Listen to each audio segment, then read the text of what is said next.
ദിവസമായിട്ട് നല്ല മഴയാണല്ലേ. ഈ മഴ കൂടുന്ന സമയത്ത് പലർക്കും ഉള്ളിലൊരു ടെൻഷനാണ്. പലരും വിളിച്ച് ചോദിക്കുന്നുണ്ട്, വാഹനങ്ങൾക്കൊക്കെ ഇൻഷുറൻസ് ഉണ്ട്, പക്ഷേ വെള്ളപ്പൊക്കത്തിൽ വാഹനം അകപ്പെട്ട് കഴിഞ്ഞാൽ ഇൻഷുറൻസ് ക്ലെയിം ചെയ്യാൻ പറ്റുമോ എന്നുള്ള കാര്യം. അപ്പോൾ നമ്മുടെ വാഹനത്തിന് ഒരു തേർഡ് പാർട്ടി അല്ലെങ്കിൽ ഒരു ലയബിലിറ്റി ഇൻഷുറൻസ് ആണ് എടുത്തിട്ടുള്ളതെന്നുണ്ടെങ്കിൽ ഒരിക്കലും വാഹനത്തിന് ഇൻഷുറൻസ് കവറേജ് ലഭിക്കില്ല. എന്നാൽ നമ്മൾ വാഹനത്തിന് എടുത്തിട്ടുള്ളത് ഒരു കോംപ്രിഹെൻസീവ് ഇൻഷുറൻസ് ആണെങ്കിൽ, അതായത് ഒരു പാക്കേജ് അല്ലെങ്കിൽ ഒരു ബമ്പർ ടു ബമ്പർ ഇൻഷുറൻസ് ആണ് എടുത്തിട്ടുള്ളതെങ്കിൽ നമ്മൾക്ക് വാഹനം ഒരു ഇൻഷുറൻസ് ക്ലെയിമിന് വേണ്ടിയിട്ട് അപേക്ഷിക്കാവുന്നതാണ്. അപ്പോൾ നമ്മൾ ശ്രദ്ധിക്കേണ്ട കുറച്ച് കാര്യങ്ങളുണ്ട്. അതായത് നമ്മുടെ വാഹനം വെള്ളക്കെട്ടിൽ അകപ്പെടണം എന്നുണ്ടെങ്കിൽ രണ്ട് സാഹചര്യങ്ങളാണ് പൊതുവേ ഉള്ളത്.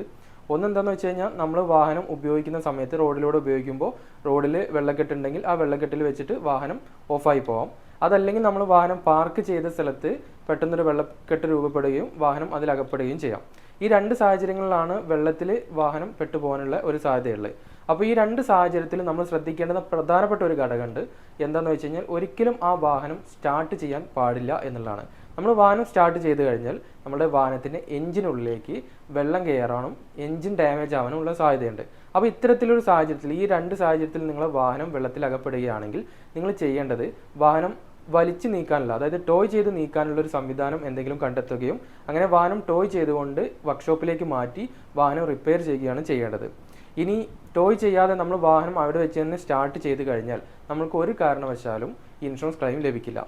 അപ്പോൾ ചില ആളുകൾ ചോദിക്കും, ഞാൻ എൻ്റെ വാഹനത്തിന് ബമ്പർ ടു ബമ്പർ ഇൻഷുറൻസ് ആണ് എടുത്തിട്ടുള്ളത്, എൻജിൻ പ്രൊട്ടക്ഷൻ ആഡ് ചെയ്തിട്ടുണ്ട് എന്നൊക്കെ പറയാറുണ്ട്. അപ്പോൾ അങ്ങനെ എൻജിൻ പ്രൊട്ടക്ഷൻ ആഡ് ചെയ്തിട്ടുള്ള ബമ്പർ ടു ബമ്പർ ഇൻഷുറൻസ് അല്ലെങ്കിൽ ഒരു നിൽ ഡിപ്രീസിയേഷൻ ഇൻഷുറൻസ് ആണ് നിങ്ങൾ എടുത്തിട്ടുള്ളതെങ്കിൽ നിങ്ങൾക്ക് വാഹനം വെള്ളത്തിൽ വെച്ച് സ്റ്റാർട്ട് ചെയ്ത് കഴിഞ്ഞാലും എൻജിന് നഷ്ടപരിഹാരം കിട്ടാനുള്ള സാധ്യതയുണ്ട്.